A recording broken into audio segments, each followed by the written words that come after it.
On a commencé il y a 2 semaines, je pense, un peu pour les prières pour l'Église. On a parlé à propos des miracles notables, les miracles extraordinaires. C'est une bonne chose de prier. On a regardé l'histoire en Acte 3 où le boiteux était guéri et 5000 personnes étaient sauvées juste à cause d'un miracle. Quelqu'un a prêché, il a reçu la guérison, il a sauté, il a loué le Seigneur en entrant la temple. Et tout le monde qui l'a vu, il a dit, hey, c'est le monsieur boiteux qui était toujours à la porte.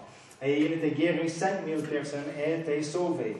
On a regardé leur prière pour les miracles encore, et il a dit, on a vu la réponse à leur prière en acte, leur prière était en acte 4, la réponse était en acte 5, où il a dit, il y a beaucoup de miracles par les mains des apôtres.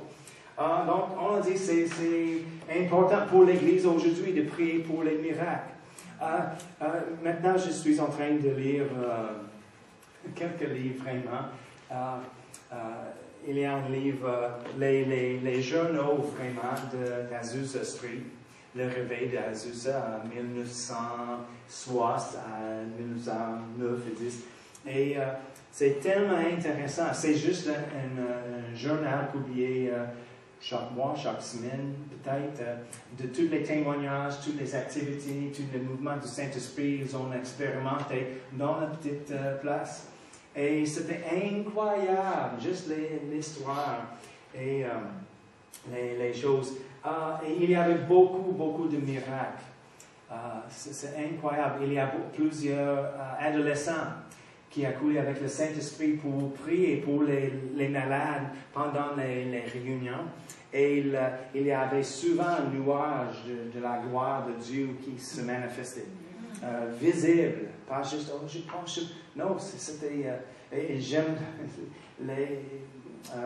on a un livre où les personnes, quand ils étaient plus âgés, racontaient leur histoire, et il était les jeunesses pendant les réunions. Il a dit, des fois, les personnes avec les très petits, les très petits étaient là et jouaient le cache-cache dans le nuage, dans la gloire de Dieu. C'était épais comme ça. C'était pas juste quelques personnes qui l'ont vu. Tout le monde dans le bâtiment l'a vu.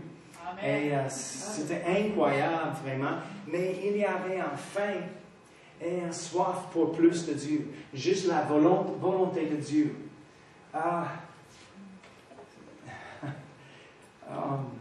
On a besoin d'avoir la même passion aujourd'hui. Malheureusement, nous sommes tellement contents avec juste un peu de Dieu, juste les frissons de temps en temps, un témoignage de notre pays, d'un miracle, la mort qui a ressuscité, les choses. Mais on va voir les choses ici, Amen. Au Québec et à Québec. Amen. Amen. Parmi nous. Parce que, est-ce qu'il y a des personnes qui ont besoin de guérison et les miracles ici à Québec? Et certainement. Chaque jour, on voit les personnes partout dans notre ville. Il y a combien d'hôpitaux ici dans la ville? 4? 3, 4, 5? Plusieurs. Et ils sont pleins en tout le temps avec les personnes qui ont besoin de miracles. Donc, c'est tellement important pour nous de prier pour les miracles. On a raconté l'histoire de Smith Wigglesworth. Il a demandé par la foi, le monsieur sans jambes, d'acheter les souliers. Il a acheté les souliers et placé comment s'appelle le stamp? Le moignon. Dans le soulier et juste comme ça, la reste de sa jambe a poussé encore avec un pied et les orteils, juste comme ça. Il a fait la même chose avec l'autre et 2 pieds, juste comme ça. Alléluia. Avez-vous vu quelque chose comme ça? Non. Voulez-vous voir quelque chose comme ça? Alléluia. Oui, c'est vrai. Oui, et les personnes avec les cancers, les tumeurs, les trous, les choses, les personnes brûlées, juste guéries instantanément. Oui. Mais il y avait juste une atmosphère de miracle et la foi. Et les personnes, les sordes qui étaient guéris, il y a une réunion avec une douzaine de sordes qui étaient là. Et il a pris leur main en cercle. Et un après l'autre était guéri. Et il a entendu pour la première fois dans leur vie. C'était incroyable. Pas juste, un peu de guérison, ou juste un peu. Non, guéri complètement. Les personnes, le médecin disaient, c'est la fin. Désolé, tu es consumé par le cancer, vraiment. Et le cancer était tué et disparu. Mais souvent on trouve, et ce n'est pas vraiment une condamnation, mais c'est juste une tristesse dans mon cœur, que nous sommes contents de voir juste un peu.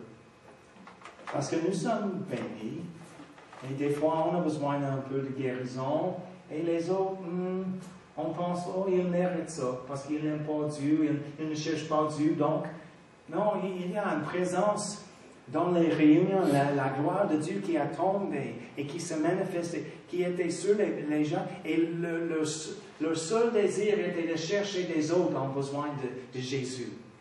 D'être consacré et de faire la volonté de Dieu. Souvent, les personnes, juste en prière, juste de chercher plus de Dieu, ils ont reçu le baptême du Saint-Esprit et ils ont parlé en langue. Pas juste en langue, comme nous aujourd'hui. Souvent, ils ont parlé dans les langages de nos pays. J'ai lu juste hier un témoignage de monsieur tel et tel, il a reçu le don de 7 différentes langues. Et maintenant, il est un missionnaire dans un des pays qui parle comme ça. Et c'est incroyable. Et un monsieur qui était là d'Inde a entendu un dialecte en Inde. Il a dit, tu es le meilleur anglophone que j'ai jamais entendu par notre langue. Amen. Parce que c'était le Saint-Esprit, c'était quelque chose de surnaturel. Il y a des personnes qui jouent les instruments sans connaissance de cet instrument. Ils jouent du piano tu ne joues pas le piano. Imagine, c'est Louise arrive remplie du Saint-Esprit et joue quelque chose sur le piano. C'est les choses surnaturelles. Et on pense, juste parce qu'on avait les frissons de temps en temps, oh, wow, Dieu est bon, nous sommes remplis. Oui, c'est merveilleux, c'est bon, mais ce n'est pas la fin, c'est juste un petit commencement. Il y a plus, tellement plus en Dieu. Amen. Amen. Donc, on a besoin de prier pour les choses et chercher les choses, chercher pour les miracles et la volonté de Dieu. Juste, pas de chercher les miracles juste pour voir un miracle. Oh Dieu, je vais voir un miracle. Et après, j'ai vu un miracle. Oui, c'est un bon témoignage, mais c'est mieux de chercher la volonté de Dieu. Et de prendre... Parce que j'ai lu une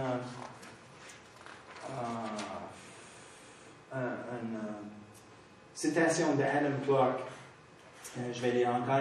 Il a dit, la prière n'est pas conçue pour informer Dieu, mais pour faire humble le cœur de l'homme, pour exciter son désir, pour enflammer sa foi, pour animer son espérance et pour élever son âme de la terre au ciel. Mais souvent nos prières sont pour informer Dieu. Dieu, j'ai besoin, et c'est correct pour ça, mais il y a plus. Et si on cherche la face de Dieu, si on cherche sa présence juste pour être dans sa présence, on trouve souvent les besoins sont rencontrés automatiquement. Il n'y a pas un besoin de demander pour ça. On arrive encore dans nos vies et ils sont rencontrés. Dieu, il agit constamment parce que nous sommes toujours dans sa présence. Et on ne se demande pas qu'est-ce que la volonté de Dieu aujourd'hui. Nous sommes constamment conduits par le Saint-Esprit. Pourquoi? Parce que nous sommes constamment dans sa présence, en tout temps. Donc, on tourne à gauche et à droite, nous sommes conduits par le Saint-Esprit. Et comme ça, on arrive dans la bonne place avec la bonne personne au bon moment. Et la volonté de Dieu est faite. Nous sommes là à Ephésiens 6, oui. C'est là, mais on va... En Matthieu 5, premièrement, il a dit, parce que c'est vraiment mon cœur, je lis les choses de Azusa Street, Et je lis aussi en même temps un livre au sujet de la vie de Smith Wigglesworth et ses prédications de lui. Et c'est la même chose, il a prêché la même chose. Il a commencé avant à Azusa Street, en Angleterre, et après, certainement. Mais je vois la même chose, juste en fin pour Dieu, juste en fin pour faire la volonté de Dieu.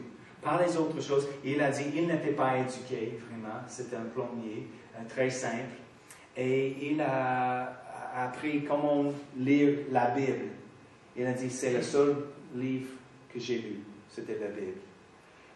Mais j'ai entendu souvent le témoin de lui, et j'ai lu un autre jour dans le livre, il était sur le train, et un monsieur a regardé un homme plus vieux, c'était Smith Wigglesworth, qui lit un livre dans le coin du train. Et l'autre monsieur, il était attiré de lui. En tout temps, il l'a regardé. Et quelque chose, c'était comme quelque chose était cool de lui. Et il a pensé de sa vie et sa manière de vivre et des choses. Et le monsieur, il est sorti du train pour quelque chose dans une autre voiture dans le train. Il est revenu et le monsieur est arrivé devant lui. Il a dit, je ne comprends pas, mais juste parce que tu es ici, je suis convaincu de ma vie, de péché, des choses que j'ai besoin de prendre, devient correct devant Dieu. Mais il n'a dit rien. Il était là, et juste parce qu'il était dans la présence de Dieu en tout temps, il apportait la présence de Dieu avec lui. Juste comme nous, on apporte la présence de Dieu avec nous quand on fait les épiceries, quand on cherche l'essence. La présence de Dieu, Dieu est où? Dans l'intérieur de nous. Et si on reste plus proche de lui en tout temps, sa présence est réelle, constamment dans notre vie, on arrive et sa présence, je ne sais pas s'il y a un bon mot, dégage de nous. Oui, il est juste il arrive quand on arrive. Amen. C'est merveilleux. Et l'atmosphère est changée. Et peut-être les personnes, comme le monsieur, il n'était pas capable de remarquer c'est quoi exactement. C'est juste soudainement, je suis conscient de ma vie et un manque de Dieu. C'était la présence de Dieu sur quelqu'un d'autre. C'est incroyable. Mais Matthieu 5, verset 6, Jésus a dit ici, heureux ou bénis ceux qui ont faim et soif de la justice, car ils seront rassasiés. Mais on a besoin d'avoir le soif et la faim pour la justice, pour Dieu, pour les œuvres de Dieu, afin que nous sommes, avant que nous sommes rassasiés. Si je n'ai pas faim, je ne mange pas, même si Cindy a préparé un bon souper. Ah non, juste un petit peu, parce que je n'ai pas faim. J'ai déjà mangé des autres choses. Et c'est souvent nous, les croyants dans l'Église. Oh, désolé Seigneur, je suis toujours plein. J'ai mangé des autres choses.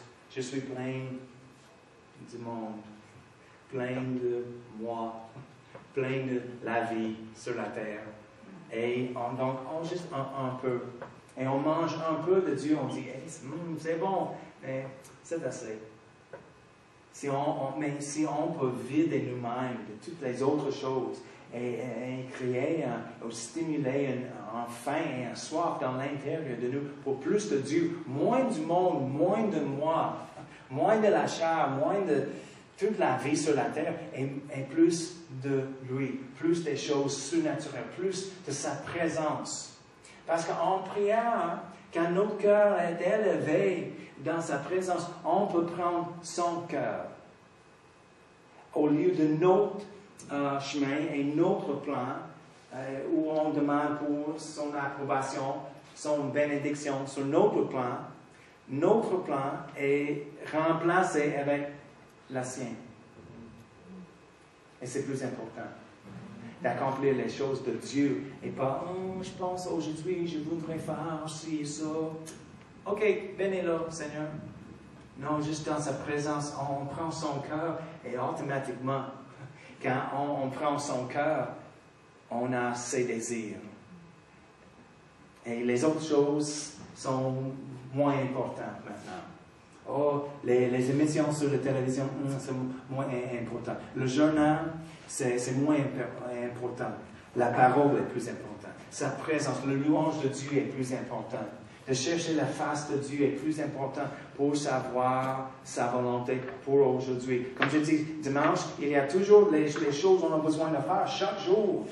Lire la Bible, prier, et prier de ça, et qu'on fasse la parole, qu'on s'aime ci et ça. Et il y a trop de choses à faire. Mais si nous sommes conduits par le Saint-Esprit, on va faire les bonnes choses au bon moment. Et c'est exact. C'est correct. Et nous sommes satisfaits et on accomplit la volonté de Dieu. Maintenant, Éphésiens 6. Éphésiens 6, versets 18 à 20. Faites en tout temps, par l'Esprit, toutes sortes de prières et de supplications.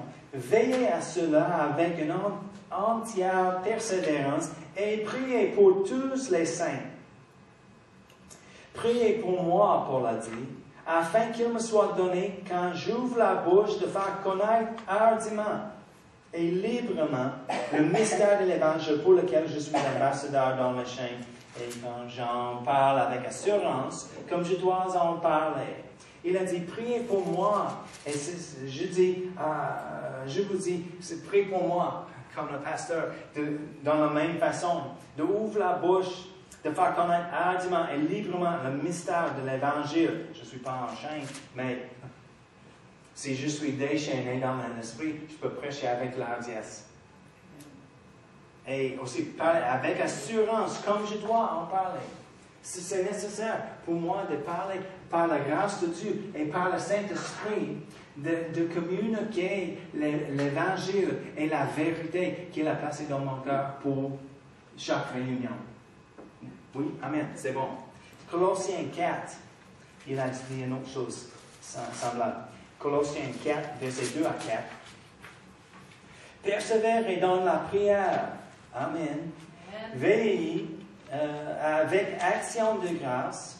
Priez en même temps pour nous, afin que Dieu nous ouvre une porte pour la parole, en sorte que je puisse annoncer le mystère de Christ pour lequel je suis dans la chaîne, et le faire connaître comme je dois en parler. Il a dit encore ici, il dit, priez pour que Dieu nous ouvre une porte pour la parole, une porte ouverte pour la parole. On a besoin d'une porte ouverte ici à Québec pour la parole, d'être déclarée et communiquée.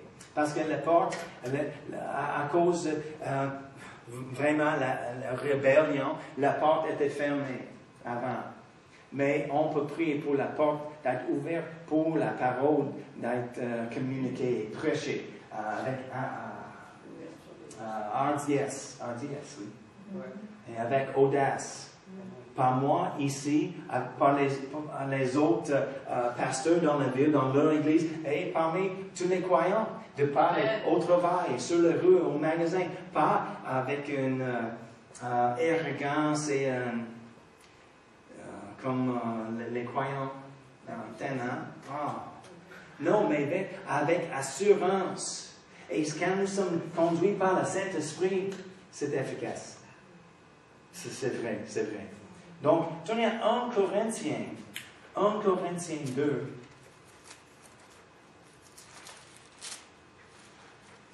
Versets 1 à 5.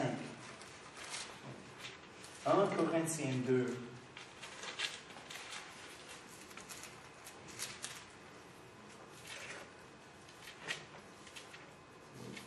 Pour moi, frère, lorsque je suis allé chez vous, ce n'est pas avec une supériorité de l'âme ou de sagesse que je suis allé vous annoncer le témoignage de Dieu.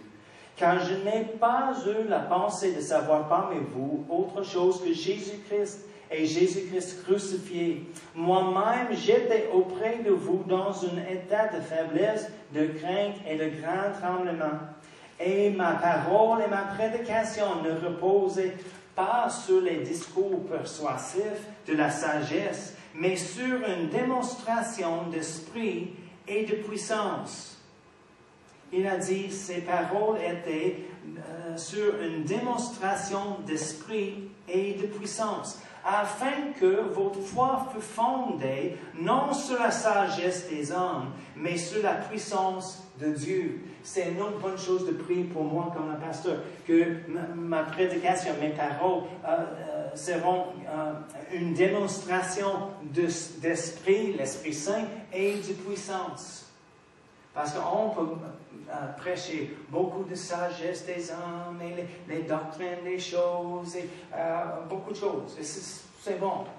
Mais c'est mieux d'avoir les paroles remplies du Saint-Esprit, avec la puissance du Saint-Esprit, les démonstrations de l'Esprit et la puissance. Donc c'est une bonne chose de prier. Tournez à Colossiens 1. C'est les choses qui sont bonnes de prier pour le pasteur, les ministres, mais on a besoin de prier pour les saints, les croyants aussi. Colossiens 1, versets 9 et 10.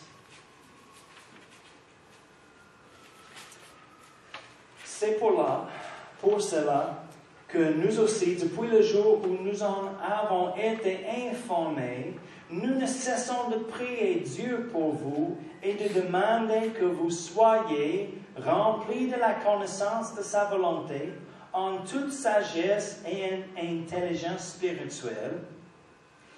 C'est quelque chose, on peut prier. C'est une prière inspirée par le Saint-Esprit pour l'Église, pour les croyants. Et Paul a écrit ça.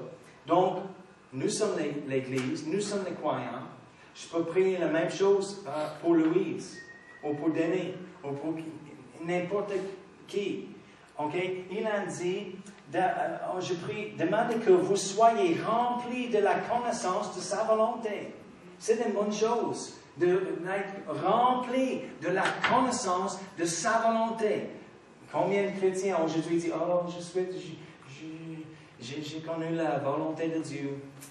On va essayer ici ou ça. Non, on peut prier pour eux d'être remplis de la connaissance de sa volonté. La connaissance, comment? En toute sagesse et intelligence spirituelle.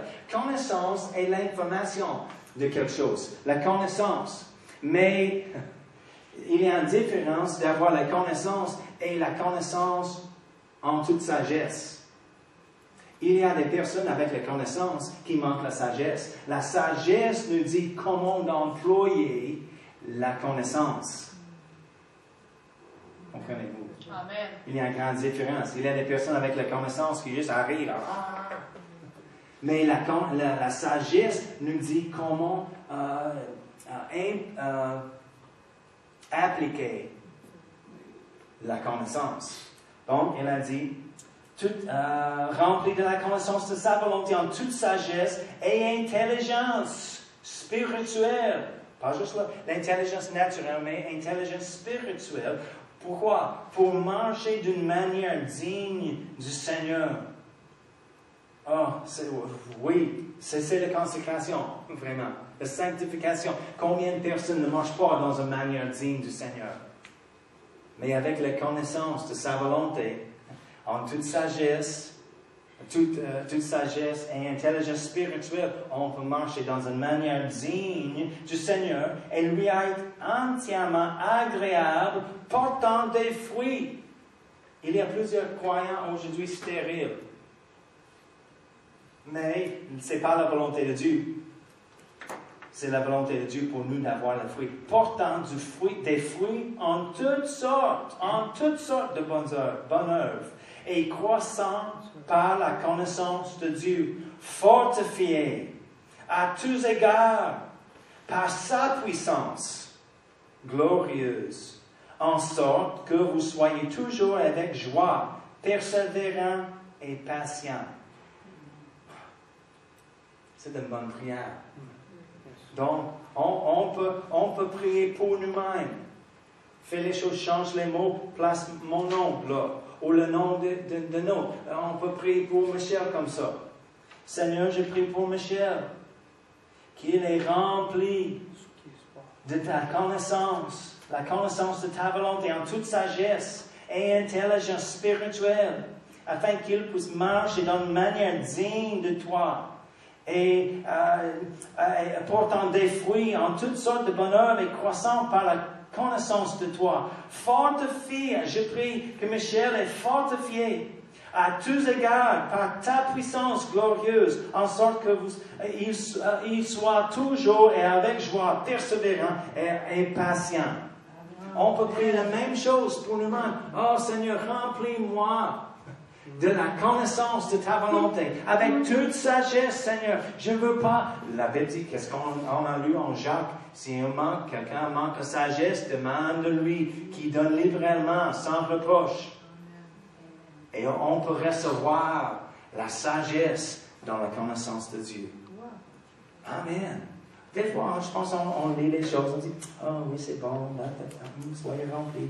Oh, c'est cute, oui, c'est bon. » On a besoin de prendre une révélation fraîche de ces choses, pour prier pour les choses, dans une autre manière de monter plus haut dans les choses de Dieu. Ah, gloire à Dieu. Donc, on peut prendre les choses et de prier pour chaque croyant.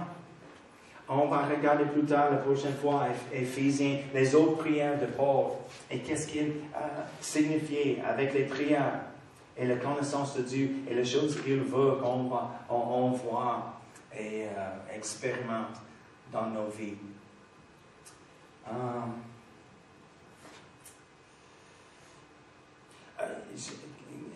Kenneth Hagin, il a dit, une fois, il était juste impressionné par le Saint-Esprit de prier les prières de Paul sur sa vie pour une saison. Donc, il a pris les choses, il a laissé la Bible, il a été dans la maison juste à côté de l'église, et il a laissé sa Bible ouverte à ces versets, les prières de Paul. Et de temps en temps, pendant la journée, il arrête dans l'église, sur l'autel, et il a prié des choses pour lui-même. Encore et encore. Dans la nuit, il s'est élevé, il était dans l'église, il a prié les choses encore et encore. Il a dit centaines de fois, il a prié probablement les prières. Et il a dit, après quelques mois de faire ça, il a remarqué, il avait plus de révélations dans certaines choses. Il y avait plus de connaissances de Dieu et les œuvres de Dieu. Et il a vu certaines choses plus claires. Certaines questions qu'il avait dans sa vie étaient répondues. Pourquoi? Parce qu'il a pris cette prière de Paul. Et ce n'est pas juste les mots vides. Non, c'était inspiré par le Saint-Esprit. C'est pourquoi ils sont puissants. On peut prier les choses pour nous et pour les autres avec efficacité et voir les bons résultats et les changements dans les autres personnes et en nous aussi. Donc, on va quitter là. C'est juste un bon pratique vraiment de prendre les choses chaque jour. Juste, je vous encourage. Pendant la fête de Noël, c'est un grand temps de la chair d'habitude. On partait, on fêtait avec la famille les choses, on mange, on échange les cadeaux, les choses. Mais c'est une célébration de Jésus. Donc, juste prendre le temps de chercher sa présence pendant la fête. Juste de prendre plus de lui, plus de sa volonté. Parce que pour moi, je veux que l'Église va commencer 2013 avec un bang.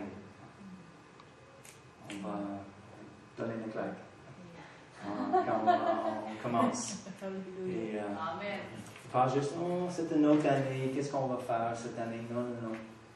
On aura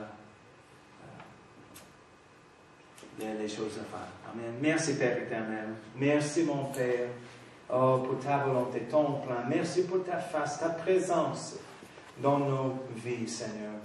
Oh, on prie pour une multiplication de ta présence dans nos vies, dans chaque famille, Seigneur, de notre Église. Oh, merci pour la révélation dans la connaissance de toi. Remplis-nous, oh, avec la connaissance de ta volonté, Seigneur, avec toute sagesse et l'intelligence spirituelle, Seigneur, afin qu'on puisse porter beaucoup de fruits pour ta gloire, Seigneur, et marcher dans une manière digne de toi. Oh, merci, Seigneur. Tu as donné tout pour nous. Oh, aide-nous de donner toutes nos vies pour toi, de vivre pour toi, Seigneur. Oh, merci, Seigneur. Merci. Aide-nous de prendre ton cœur en prière pour tes œuvres et pour les autres personnes aussi. Oh, merci, Seigneur. Dans le nom de Jésus, sois glorifié.